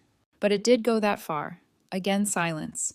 That silence had become the language of our relationship. He hesitated before speaking again. She thought you were emotionally dependent on us. There it was, the core assumption underneath everything. Dependency, weakness, need. I turned toward him fully then. Do you know what your greatest mistake was? Daniel looked exhausted. What you thought because I loved you deeply. I had nowhere else to go. His eyes dropped instantly. And for the first time since arriving in Monaco, I saw genuine shame settle across his face without defensiveness attached to it. That mattered, but not enough, not anymore. Later that afternoon, Nathan arrived with additional legal documents. The second Daniel saw him, tension filled the room again. Nathan remained calm as always. Mr. Perry. Nathan. The air between them felt icy. Daniel watched as Nathan placed folders neatly across the dining table. What now? He asked bitterly. Nathan ignored the tone completely. Additional asset protections. Daniel laughed sharply. Against your own son, I answered before Nathan could. Yes. The word landed heavily. Daniel stared at me like I'd slapped him. You really think I'd steal from you? I held his gaze calmly. I think desperation changes people. His expression darkened. This is Vanessa getting in your head. No, I said quietly. This is clarity finally entering mine. He stood abruptly and paced toward the windows. You're acting like we abused you. I stayed seated. Emotional neglect is abuse. We gave you a home. I helped buy that home. That doesn't mean you owned us. No, I replied softly. But it should have earned basic respect. His breathing became heavier. For a moment I thought he might actually explode. Instead, something sadder happened. He deflated, like a man finally running out of excuses. I don't know how this got so bad, he whispered, and that was the tragedy of it. Cruelty accumulates gradually inside families. Tiny dismissals, ignored discomfort, repeated silences, until one day the damage feels impossible to measure because everyone normalized it while it was happening. That evening, Daniel received a phone call from Vanessa. I wasn't trying to overhear, but his voice carried through the penthouse walls. "She's turning you against me," Vanessa snapped loudly enough for even me to hear faintly. "That's not what's happening. Then why are you still there? I'm trying to fix this." "No," Vanessa shot back. "You're letting her manipulate you." Manipulate. Again. Interesting how selfish people often accuse others of the exact thing they themselves are doing. Daniel lowered his voice after that, but I still caught fragments. "Not coming back yet. You didn't hear the recording. It was worse than I remembered." Then silence. A few minutes later, he walked slowly onto the terrace where I sat alone reading. "She wants me to come home." I turned a page calmly. "Then go home." I don't know what home is right now. That sentence surprised me, because for the first time, Daniel sounded genuinely emotionally disoriented. Good. Growth often begins there, not in confidence, in confusion. He sat across from me heavily. "She says you're trying to destroy our marriage."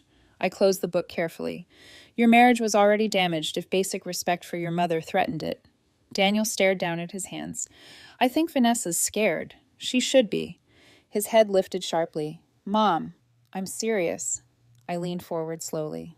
"For years, your wife believed she controlled the emotional temperature inside that house. Everyone adjusted themselves around her moods. Everyone avoided conflict to keep her comfortable." Daniel didn't interrupt. "People like that panic when someone finally stops participating." The truth of that settled heavily between us. After a long silence, Daniel finally asked the question that truly mattered. "Can you ever forgive me?" And there it was, the child beneath the man. The frightened little boy desperate for reassurance.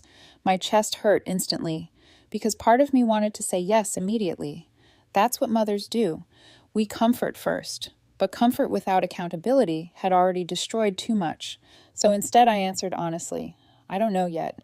Tears filled his eyes again. Not dramatic tears. The quiet kind men try hard to hide. "I never wanted to lose you." I swallowed painfully. "Then you should have protected me while you still had me." That night, Daniel slept poorly. I heard him pacing the penthouse around 2 a.m. Meanwhile, thousands of miles away in Virginia, Vanessa grew more desperate by the hour. And desperation, I would soon learn, makes dangerous people reckless. The next morning, just before breakfast, my phone buzzed with a text from Sophie. "Grandma, I need to tell you something about Mom." My stomach dropped immediately, because suddenly, deep down, I knew. This story wasn't finished becoming ugly yet. The text from Sophie arrived at 6:14 in the morning. "Grandma, I need to tell you something about Mom." I read it 3 times before answering. "Call me." Less than 30 seconds later, my phone rang. I stepped quietly onto the terrace so Daniel wouldn't overhear from the guest room. The Mediterranean stretched endlessly beneath pale morning light, calm and beautiful in cruel contrast to the fear already rising inside my chest. "Sweetheart," I answered softly. Sophie was crying. Not loud crying, the exhausted kind people do after holding fear inside too long. "Grandma." I didn't know what to do. My stomach tightened immediately. What happened? For several seconds, she couldn't even speak properly. Then finally, the words came out all at once. "I heard Mom talking to someone yesterday." I leaned against the balcony railing slowly. "Talking about what, you?" Coldness spread through my body. Sophie lowered her voice instinctively. "She met with a lawyer while Dad was still in Monaco." Of course she did. Vanessa never tolerated losing control quietly. What kind of lawyer, I don't know exactly. But I heard her saying you weren't mentally stable anymore. There it was again. The narrative. The strategy. I closed my eyes briefly. What else did she say? Sophie sniffled hard. "She said older people can be manipulated easily and that you were making irrational financial decisions because of grief." I almost laughed at the absurdity. Grief. Edward had been gone for 12 years. No, this wasn't about concern. This was about access, about control, about money. Then Sophie said something that made my blood run cold. She wanted Dad to support filing for temporary financial guardianship. For a moment, I genuinely couldn't breathe. Financial guardianship, not emotional concern, not intervention, control. Legal control over my assets, over my life. My hand tightened around the phone. Did your father agree? No, Sophie whispered quickly. Not exactly. Not exactly. God. That answer hurt worse than a direct yes, because hesitation still meant possibility, and somewhere deep inside me, the final illusion I still carried about my son began cracking apart completely. Sophie kept talking rapidly now, terrified. Mom said if they could prove you weren't thinking clearly, they could stop you from spending money or moving assets around. I stared out across the harbor, suddenly feeling very far from safety, despite the beauty surrounding me. Vanessa wasn't panicking emotionally anymore. She was escalating strategically. That changed everything. Grandma, I'm scared. Her voice broke completely on the last word. My heart shattered instantly. Sweetheart, listen to me carefully. None of this is your responsibility, but they keep fighting every night. Dad says Mom needs to stop, and Mom says you're destroying the family on purpose. Of course she did. People willing to emotionally exploit others almost always position themselves as victims once boundaries appear. I forced myself to stay calm. Has your mother asked you to say anything about me? Silence. Long silence. Too long. Sophie. Finally, in a tiny, trembling voice. She asked if you ever seemed confused lately. There it was. The setup. The groundwork Nathan warned me about. I felt physically sick. What did you tell her? That you're not confused. She sounded offended by the question. You remember everything better than anyone. Tears filled my eyes instantly, because the only truly honest person left in this entire situation was a 16-year-old girl. She got mad when I said that, Sophie whispered. She said I was too young to understand adult situations. Classic manipulation. Dismiss truth. Control the narrative. Isolate opposition. I suddenly realized something terrifying. Vanessa wasn't simply angry anymore. She was desperate. And desperate people often become reckless enough to justify cruelty they once would have hidden. After we hung up, I remained standing on the terrace for a very long time. The sea breeze moved gently through my hair, while luxury yachts drifted below like floating illusions of peace. But inside me, something fundamental had shifted. Until that moment, part of me still viewed this situation emotionally. A wounded family, a damaged relationship, a painful misunderstanding spiraling too far. But this was different. This was intentional, calculated. I went back inside and found Nathan already seated at the dining table reviewing documents. One look at my face and he immediately knew. Sophie told you. I nodded slowly. Nathan exhaled heavily. I was hoping Vanessa wouldn't escalate this quickly. So it's real, I asked quietly. She can actually try. Anyone can file, he answered carefully. Success is another matter entirely. I sat down across from him. For the first time since arriving in Monaco, I felt genuinely shaken. Nathan's voice softened slightly. Mrs. Perry listened to me carefully. You are fully competent, financially sophisticated, legally protected. This would fail, but they'd still drag me through it. Yes, that single word landed like stone, because even false accusations leave emotional bruises. Nathan folded his hands calmly. Which is why we move first now. I looked up sharply. What do you mean? I mean we stop treating this like a fragile emotional situation and start treating it like a legal one. Something inside me resisted hearing that, because once lawyers fully enter family conflict, innocence dies permanently. Nathan slid a folder toward me. I've already prepared emergency protections for your international assets. I stared down at the paperwork. Trust structures, authority limitations, protective clauses. Edward truly anticipated everything. And suddenly grief hit me unexpectedly hard, because my husband spent years preparing for dangers I refused to believe could come from our own family. I swallowed painfully. He knew this might happen. Nathan didn't answer immediately. Finally, he said quietly, Edward loved Daniel, but he worried about his need to avoid difficult truths. That was the gentlest possible way to describe my son's greatest weakness, cowardice wrapped in politeness. Later that afternoon, Daniel emerged from the guest room looking exhausted. The second he saw Nathan, tension filled his face. "What's going on?" Nathan remained perfectly calm. "Protective measures." Daniel frowned, against who neither of us answered. And I think that silence finally scared him. He looked directly at me. "Mom, what did Vanessa do?" There it was. Not denial this time. Fear. Real fear. I studied my son carefully before speaking. "Did she discuss guardianship with you?" His entire face changed instantly. Shock first, then guilt, then anger. Oh my God. So he knew. Maybe not fully, maybe not initially, but enough. Daniel ran both hands through his hair roughly. "She said it was only precautionary." I laughed softly then, not kindly. "Precautionary," I repeated. "Against what? My independence. She thought somebody here was manipulating you." "No," I said sharply for the first time in weeks. "Your wife thought she was losing financial access." The force in my voice stunned even him. Daniel stared at me helplessly. "She said you weren't acting like yourself." I stood slowly. "No, Daniel. For the first time in years, I finally am." Silence swallowed the room. Then something unexpected happened. Daniel sat down heavily and covered his face with both hands. And quietly, he began crying. Not polite tears. Real ones. The kind men usually hide because they feel too raw. "I didn't know she'd go this far," he whispered. I believed him. That was the tragedy. Daniel wasn't malicious in the way Vanessa was. He was weak, and weak people often become accomplices long before they realize damage has already been done. Nathan stood calmly. "I'll give you both privacy." After he left, silence lingered heavily between us. Finally, Daniel looked up, eyes red. "She says if you cut us off completely, we could lose the house." There it was. The truth underneath everything. Not heartbreak, not reconciliation, fear of consequences. I stared at my son for a very long time.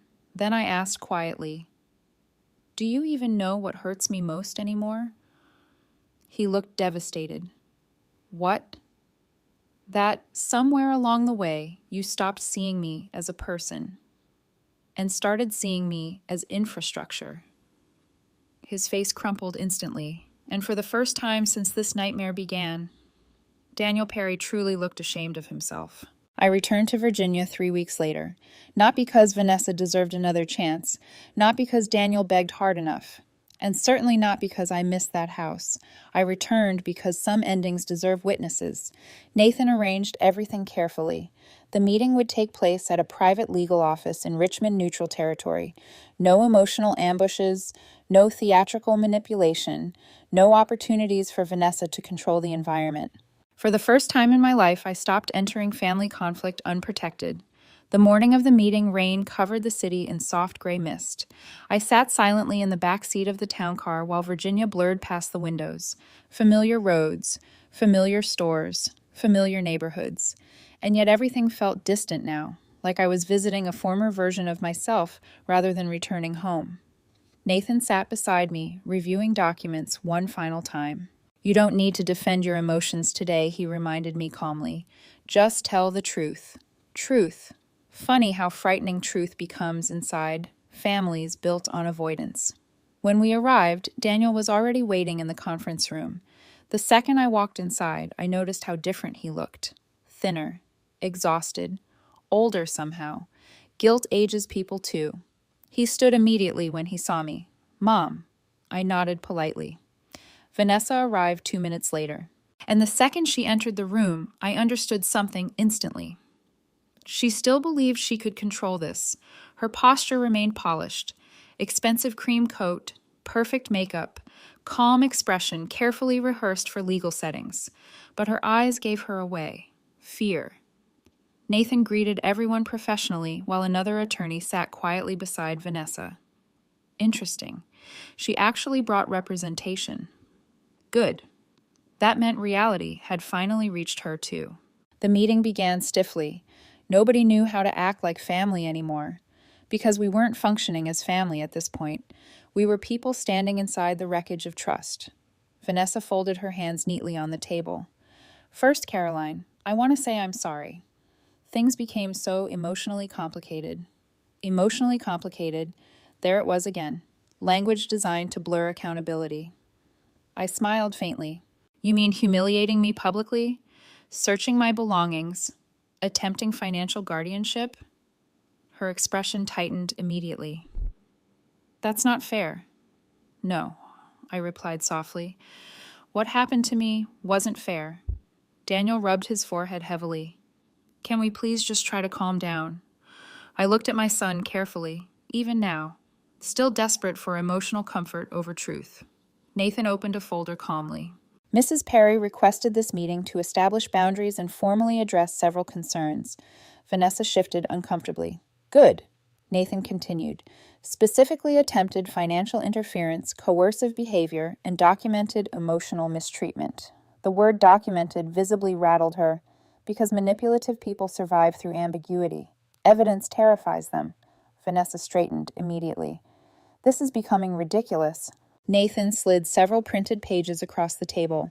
These are copies of private investigator inquiries conducted regarding Mrs. Perry's assets. Vanessa's face paled slightly. Daniel turned toward her slowly. You hired investigators? She crossed her arms defensively. I was trying to protect this family, no. She was trying to protect her lifestyle. There's a difference.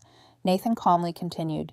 We also have witness statements regarding discussions of competency challenges. Now Vanessa looked genuinely alarmed. You recorded private conversations. No, Nathan answered smoothly. Your daughter overheard them. That landed like a bomb. Daniel turned sharply toward his wife. Sophie heard all of this. Vanessa looked irritated rather than ashamed. She's a child. She misunderstood. I finally spoke then. No, Vanessa. She understood perfectly. That's why she was terrified. Silence swallowed the room. Rain tapped softly against the office windows. Nobody moved. Then Nathan reached for another folder. This, he said calmly, is documentation of financial contributions Mrs. Perry made toward the Perry residence over the last several years. He slid copies across the table. Mortgage assistance, property taxes, educational payments, renovation transfers, medical expenses. The color drained from Daniel's face page by page. You paid all this, he whispered. I looked at him quietly.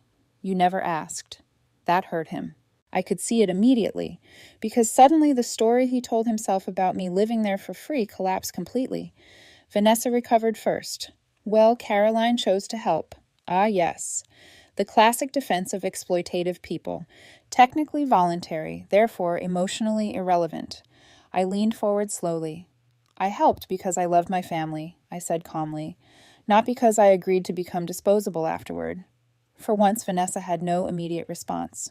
Daniel stared down at the paperwork like it physically hurt to look at it. Then Nathan played the recording. The birthday dinner. Again. Only this time everyone heard it together. Daniel's voice. Vanessa's comments. The silence of the guests. My quiet response. When the recording ended, nobody spoke for several seconds. Even Vanessa looked uncomfortable hearing herself. Finally, Daniel whispered, Oh my God. Not performative this time. Real horror. Because hearing yourself objectively strips away self-justification. Vanessa tried recovering quickly. It sounds worse out of context. I looked at her calmly. What context makes humiliating an elderly widow acceptable? Again, silence. Then something unexpected happened. Daniel turned toward his wife slowly and asked, Why did you push so hard? Vanessa blinked. What? The room. The pressure. The lawyer consultations. Her composure cracked slightly. I was trying to think long term. No, Daniel said quietly.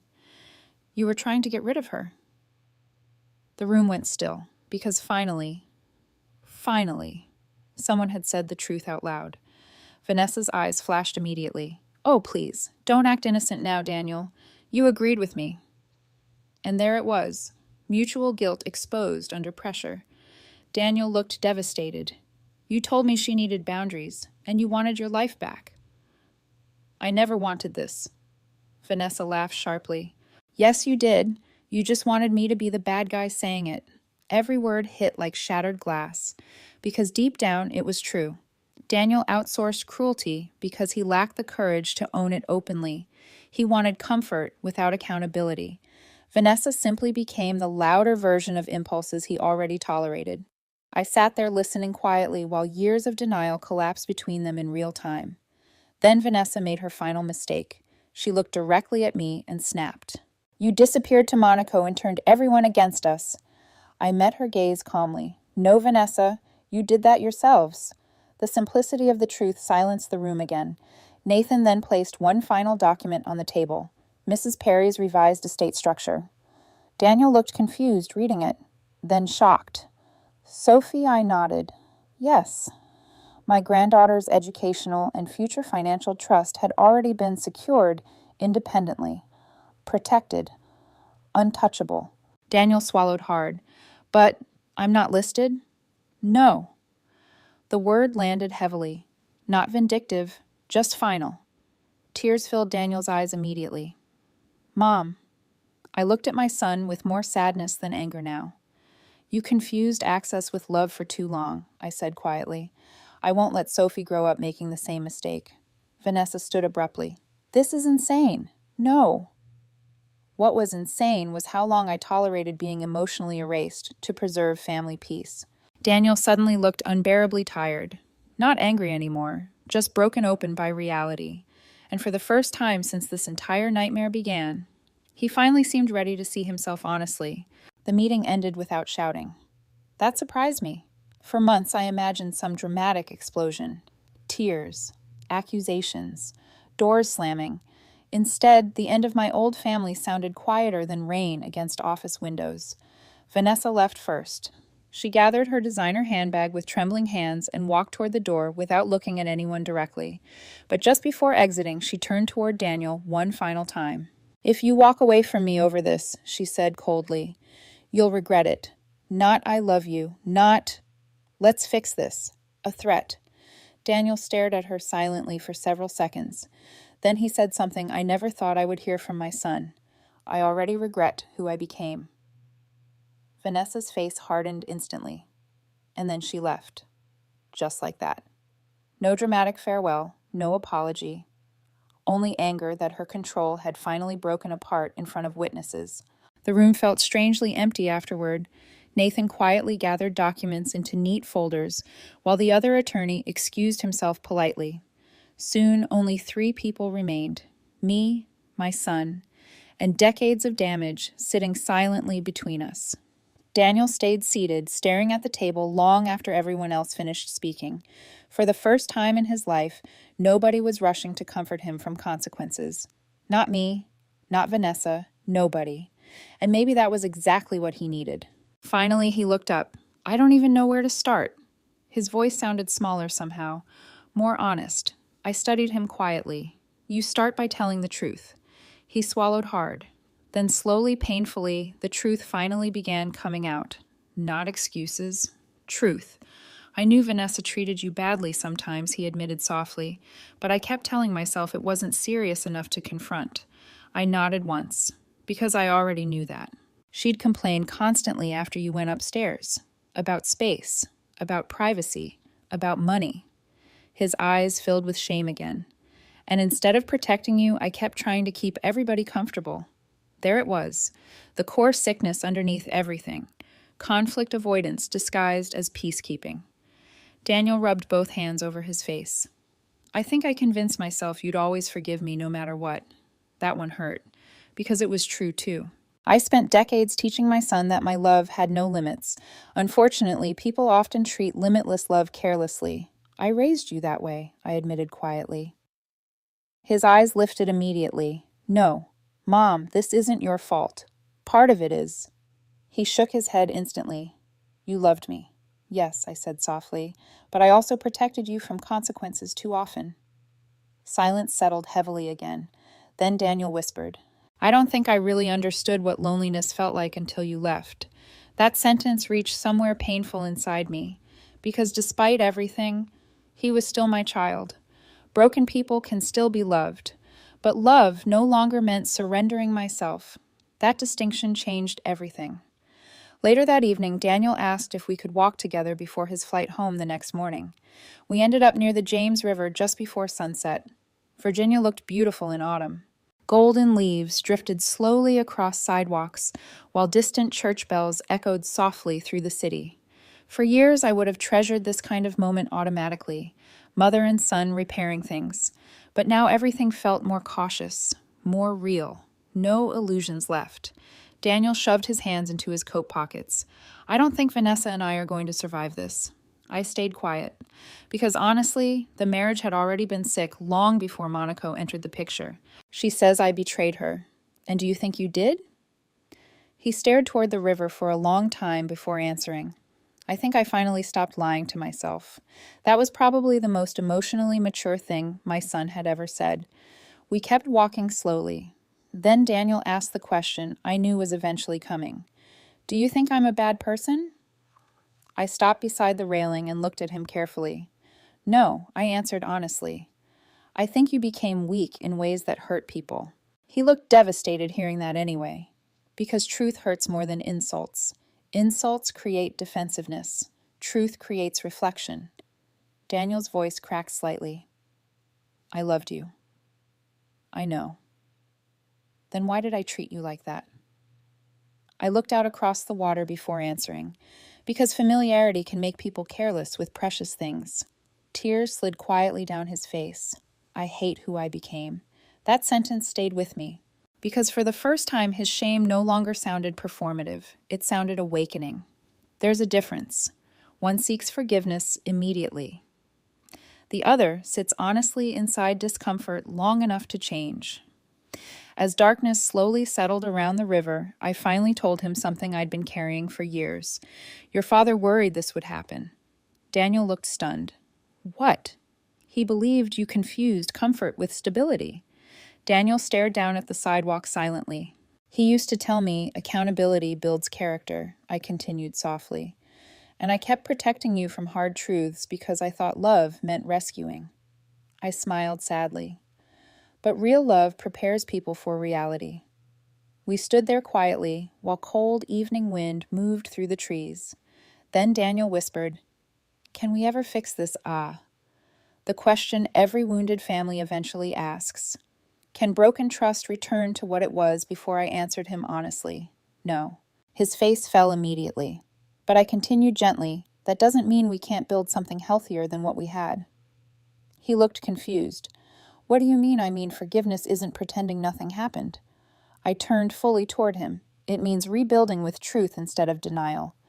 Daniel wiped at his eyes roughly. I want to try. And for the first time in many months, I believed him. Not completely, not blindly, but enough to hope. A few days later, Daniel officially moved out of the house. Apparently, Vanessa assumed he would eventually come crawling back once anger cooled. But something inside him had finally shifted. He rented a modest apartment across town. Nothing luxurious, nothing impressive. Just a quiet place where he and Sophie could slowly rebuild their relationship without constant emotional manipulation surrounding them. Sophie visited me before I returned to Monaco. The second she saw me at the hotel lobby, she ran into my arms so hard I nearly lost balance. I missed you, she cried. I held her tightly. I missed you too, sweetheart. Later, over hot chocolate, she asked carefully, Are you still mad at Dad? Children always want clean, emotional answers, but adulthood rarely offers them. I'm hurt, I said honestly, but hurt and love can exist together. She thought about that quietly. Then she smiled faintly. You sound wiser now. I laughed softly. No, just more honest. Before leaving Virginia, I finalized Sophie's trust personally. Educational security, future housing assistance, protection. Not because I wanted to replace parenting with money, because I wanted at least one young woman in this family to grow up understanding that love should never require self-erasure. The night before my flight back to Monaco, Daniel came to see me one final time. He stood awkwardly in the hotel doorway holding a small paper bag. I found these while packing, he said quietly. Inside were my old blue ceramic mug pieces, carefully glued back together, crooked, imperfect, fragile. I stared at it for several seconds before tears filled my eyes unexpectedly. I know it's not really fixable, Daniel whispered, but I wanted to try anyway. And suddenly I realized something profound. Healing rarely begins with grand gestures. Sometimes it begins with broken things finally being handled gently. I returned to Monaco in early spring. The air smelled like salt and jasmine when I stepped onto the terrace of the Penthouse for the first time after leaving Virginia behind again.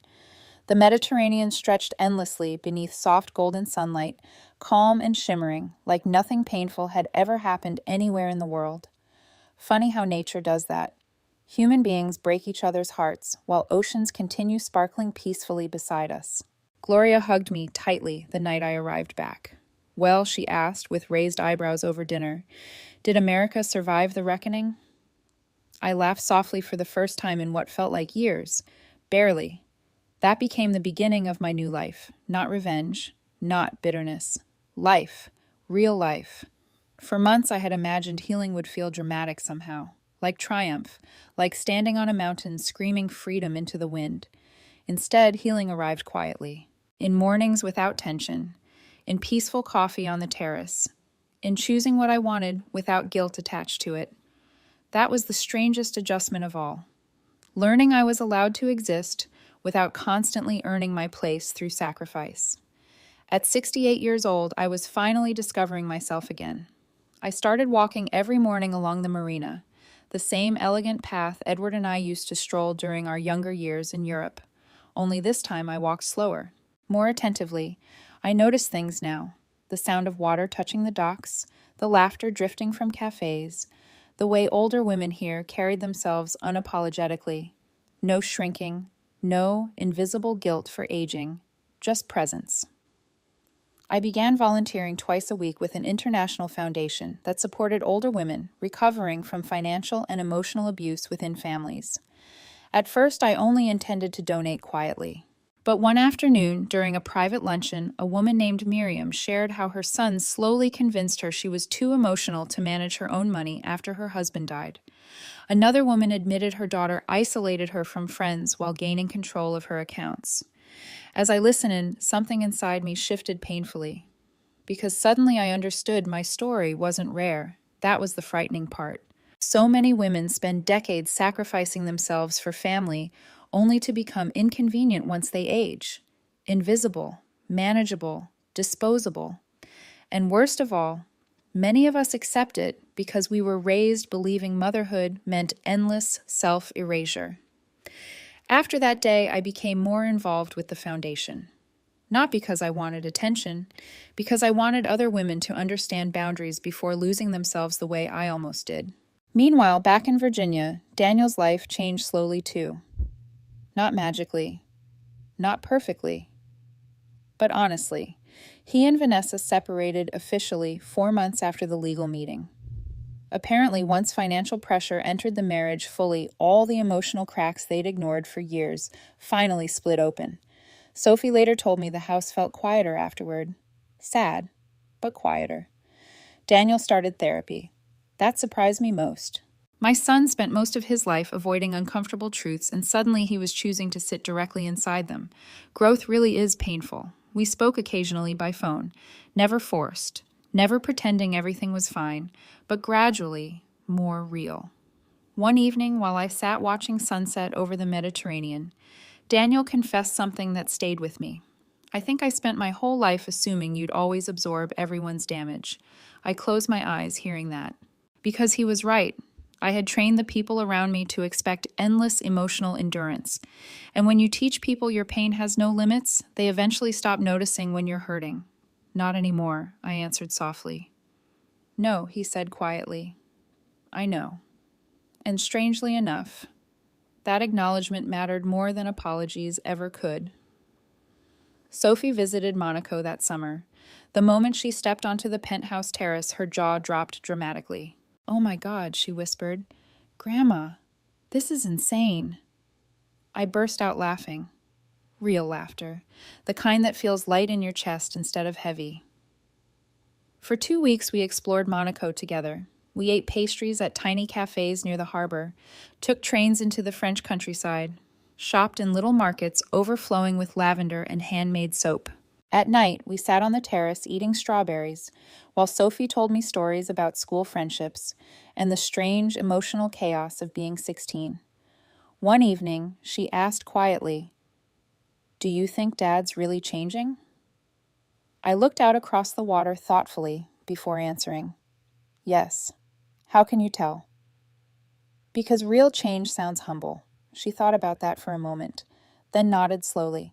"I think he misses you." My chest tightened gently. I miss him too. And that was the truth. Loving someone doesn't disappear simply because boundaries become necessary. That's one of the hardest lessons adulthood teaches.